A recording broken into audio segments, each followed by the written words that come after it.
శ్రీమాత్రే నమ. శ్రీ గురుభ్యో నమ.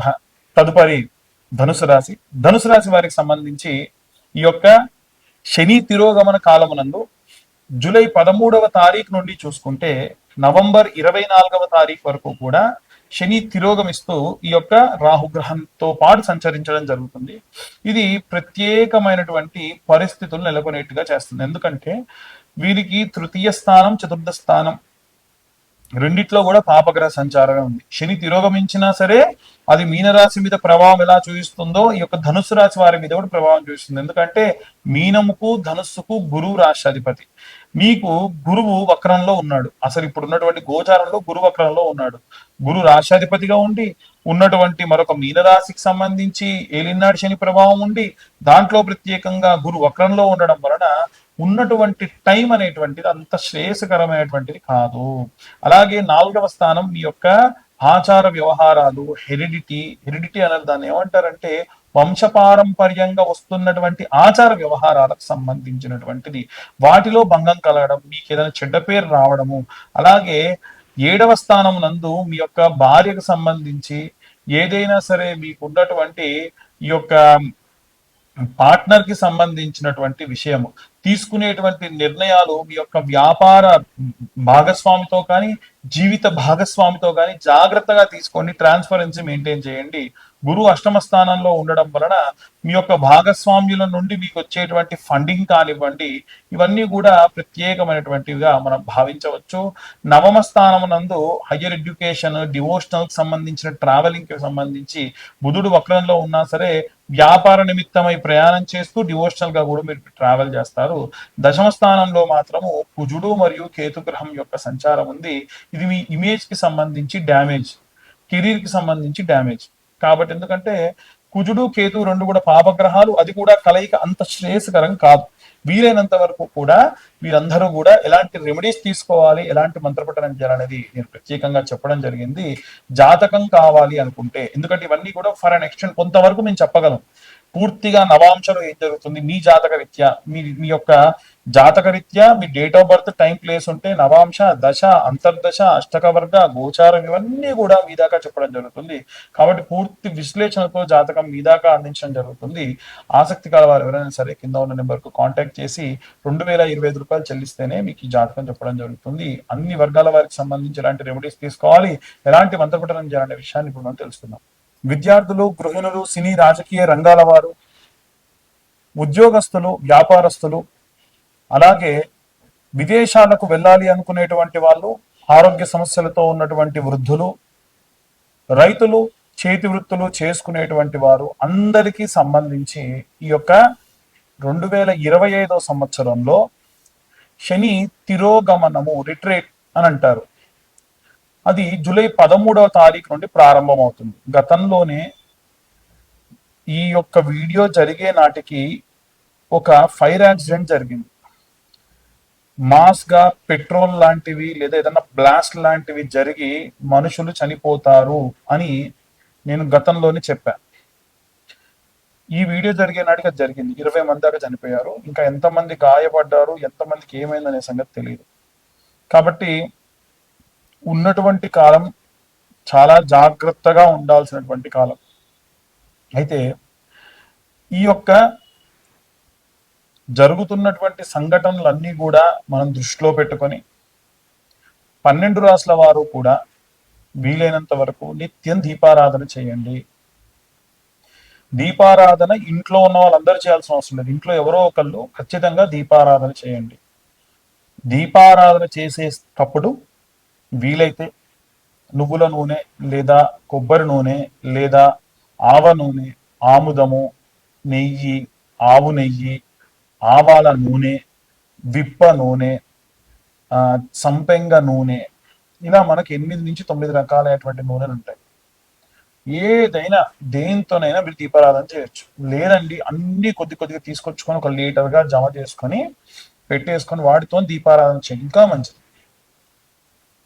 మీరు నువ్వుల నూనెతో దీపారాధన చేసేటప్పుడు వీలైతే, ఎందుకంటే శని రిట్రీట్ అవుతున్నాడు కాబట్టి నువ్వుల నూనెలో కాస్త బాండీలో పోసుకొని ఒరిజినల్ నువ్వుల నూనె మనకి ఇదయం కంపెనీ వాళ్ళది కానీ ఇంకా ఏదైనా సరే ఆ, ఎం అంబటి సుబ్బన్న ఏఎస్ బ్రాండ్ లాంటి వాళ్ళది కానీ వస్తుంది. అలాంటి నువ్వుల నూనె తెచ్చుకొని దాంట్లో కర్పూరం వేయండి. సన్న సెగ మీద పెట్టి కర్పూరం పొడి చేసి వేయండి. పచ్చ కర్పూరం ఉంటే ఇంకా మంచిది. ఒకసారిలా తిప్పేసుకుంటే కొద్దిగా వేడైన నూనెలో ఆ కర్పూరం కలిసిపోగానే బాటిల్లో పోసుకొని ప్యాక్ చేసుకోండి. శనికి ప్రతి శనివారము ఇంత ఒక మూతడు నూనె పోయండి శరీరం పైన. ఎట్టి పరిస్థితుల్లో విగ్రహం తాకండి. అలాగే ఈ యొక్క నువ్వుల నూనెతోనే మీరు దీపారాధన చేయండి. ఈ యొక్క నువ్వుల నూనెతోనే ఇంట్లో దీపారాధన చేయండి.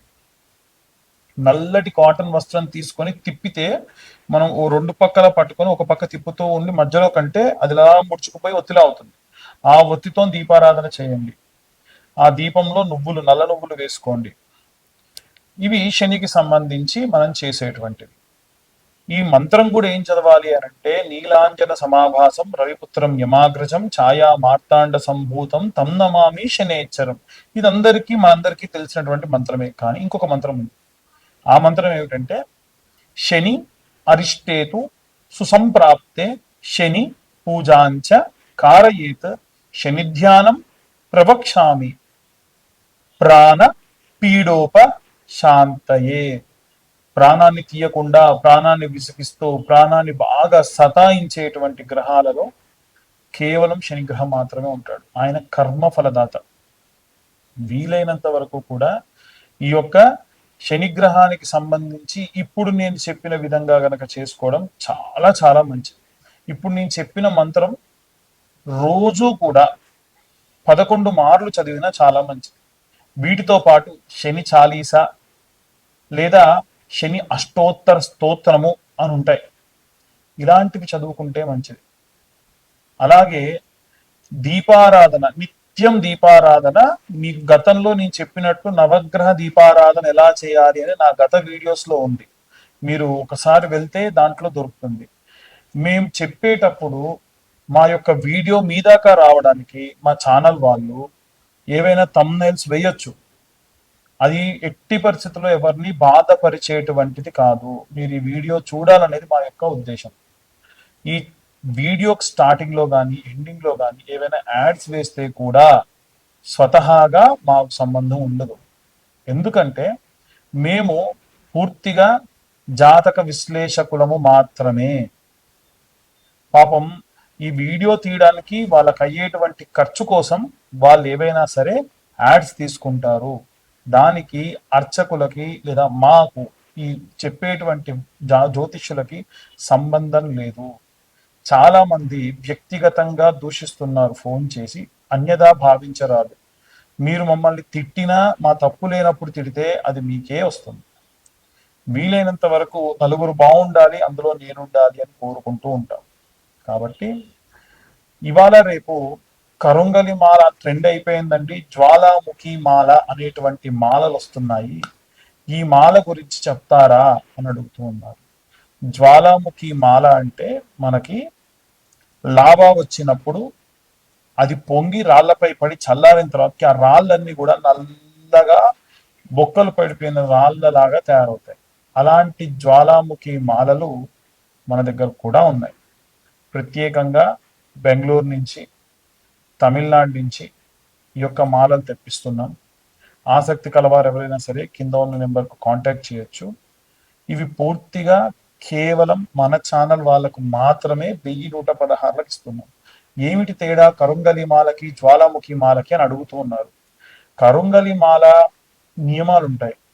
అది వేసుకొని పడుకోకూడదు, అది వేసుకొని మైథునం చేయొద్దు. మైథునం అంటే భార్యాభర్తలు కలవద్దు. అది వేసుకొని మాంసం తినొద్దు, అది వేసుకొని మందు తాగొద్దు, అది వేసుకొని మలమూత్ర విసర్జన చేయొద్దు అని. ఈ యొక్క జ్వాలాముఖి మాలకు అలాంటి నియమాలు లేవు. కేవలం మలమూత్ర విసర్జన చేయొద్దు అంతే తప్ప ఎప్పుడు వేసుకోవచ్చు. అది ఎందుకు అంటే ఎవరైనా బాణామతి చేశారు, ఎవరైనా చెల్లంగి లాంటివి చేశారు, ఎవరైనా చెదురుబాటు చేశారు, ఎవరైనా సరే చాతబడి చేశారు, ఎవరైనా గాలి ధూళి ఉంటే అలాంటివి ఏవైనా సరే వస్తున్నాయి, ఎవరైనా పరయంత్ర పరమంత్ర పరతంత్ర పరంగా ఉన్నటువంటివి ఏవైనా చేసి ఉన్నారు, ఇలాంటివి పోవాలి అంటే ఈ యొక్క జ్వాలాముఖి మాల సహాయపడుతుంది. మేము చెప్పేటువంటి జ్యోతిష్యపరమైనటువంటివన్నీ కూడా గోచార రీత్యా చెబుతున్నాము. ఎవ్వరికి కూడా పర్సనల్ గా పుచ్చి మీకు ఇదే జరుగుతుంది అని చెప్పము. అలా మీకు మీ పర్సనల్ జాతకంలో మీకు ఏమేం కావాలనుకున్నా సరే మీ పేరు, date of birth, time, place ఉంటే కింద ఉన్న నెంబర్కి వాట్సాప్ చేయండి. 2025 రూపాయలు తీసుకొని 3 గంటలు కష్టపడి మీకు 60 నుండి 70 పేజీల్లో జాతకం అందిస్తాం. ఆసక్తి కలవారు కింద ఉన్న నెంబర్కి కాంటాక్ట్ చేయొచ్చు. సర్వే జనా సుఖినో భవంతు. స్వస్తి.